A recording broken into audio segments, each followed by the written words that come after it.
César Rodríguez es asambleísta ex Alianza País, nos acompaña para seguir analizando los hechos del 30 de septiembre, a 3 días, por cierto, de que se cumpla ya un año. Bienvenido y muchas gracias por estar con nosotros.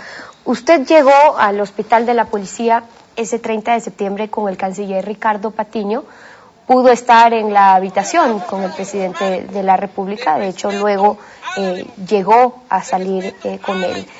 De su experiencia y lo que usted vivió ese día, César, ¿golpe de Estado, intento de magnicidio o desacato a las órdenes del presidente? Buenos días, Stephanie, gracias por la posibilidad de estar en su programa.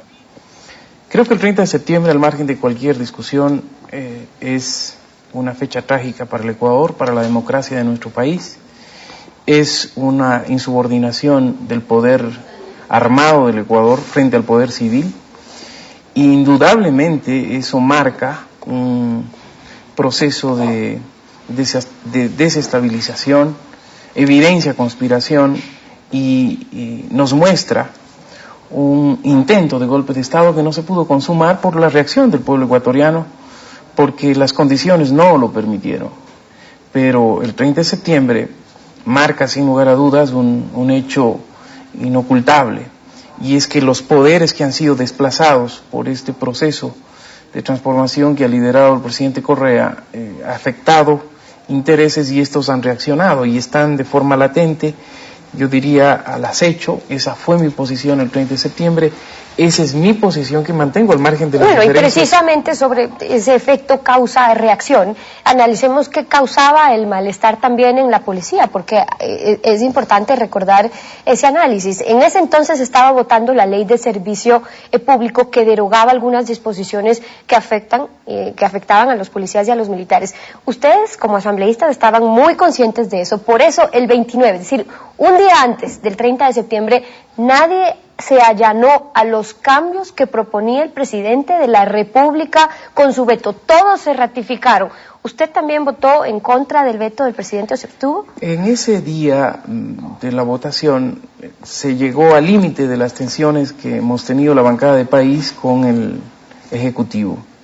Y creo que más que con el presidente de la República, era con el ministro que lideró el procesamiento de esa ley, el ministro Richard Espinosa, con el que hubieron enormes contradicciones, enormes diferencias y que pusieron tensa la relación bancada-ejecutivo y que efectivamente llegó al límite de que el presidente amenazara con la expulsión de quienes nos abstuvimos en ese veto o de establecer la muerte cruzada como respuesta a una decisión de la bancada de no apoyar aspectos que considerábamos ponían mucho más difícil el manejo institucional del Ecuador. Y que de hecho terminó pasando, pero recordemos lo que ocurrió ese día cuando hubo esta reunión entre algunas autoridades y miembros también de la bancada de Alianza País. Esto fue lo que salieron a decir luego esa noche.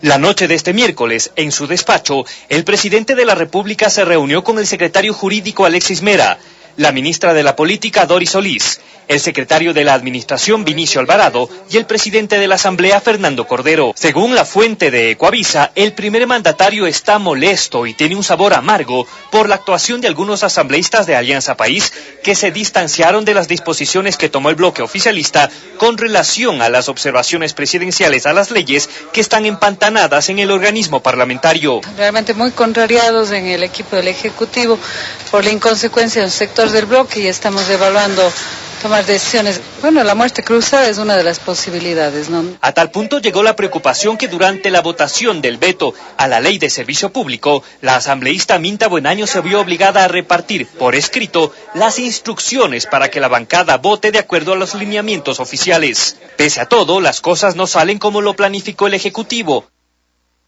Tan así era la insistencia del Ejecutivo el 29 de septiembre, pero a pesar de ello, los asambleístas de Alianza País de la propia bancada decidieron no allanarse al veto. ¿Por qué? ¿Qué sabían que se podía venir si es que ustedes aprobaban el veto del presidente de la República derogando esas disposiciones para policías y militares?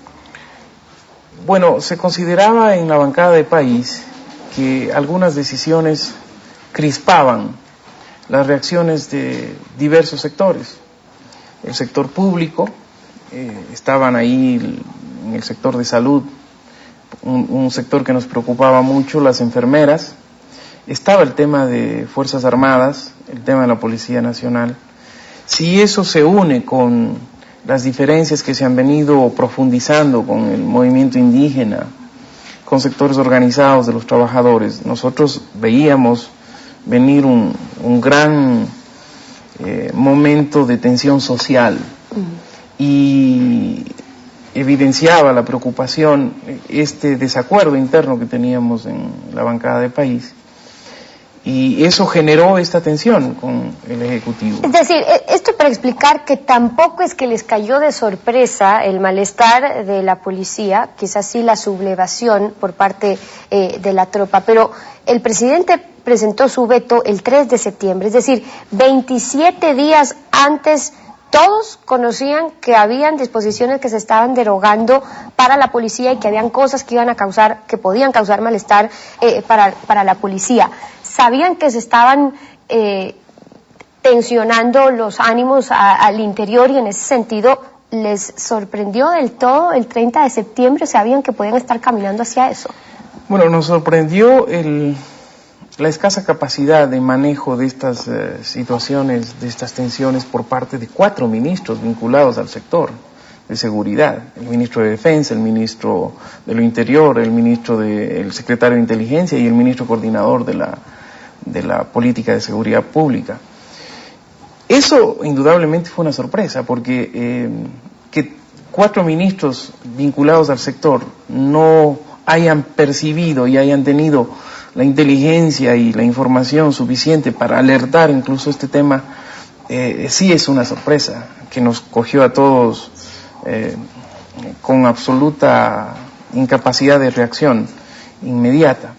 Creo que ahí se evidenció una vulnerabilidad en seguridad que en mi caso le había advertido desde el mes de junio de ese año, porque yo hice pedidos de información sobre el tema, advertía que había debilidades incluso en el sector que hasta la fecha, y creo que hasta ahora se mantiene, no ha sido capaz de entregar un plan de seguridad integral para el Ecuador en este periodo.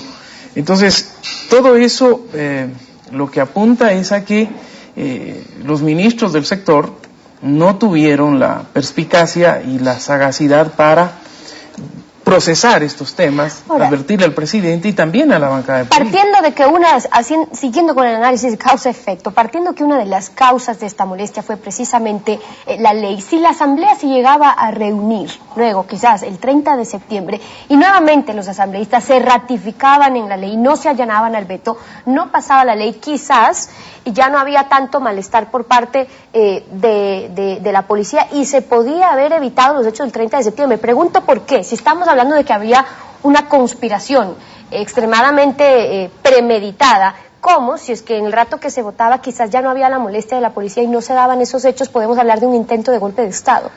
Yo creo que el móvil inicial para justificar una insubordinación de la fuerza pública en el Ecuador podía entenderse en primera instancia, pero los hechos que desencadenan estas acciones del poder armado, tanto de Fuerzas Armadas que se toman aeropuertos, tanto de la policía que permite saqueo en las ciudades, evidencia que aquí hay más elementos y cabos sueltos que por responsabilidad histórica se tiene que investigar a profundidad, fueron dando, digamos, y que se fueron empatando y que fueron determinando un intento de golpe de Estado en curso, que creo que la actitud del presidente lo neutraliza y se focaliza en el regimiento Quito número 1.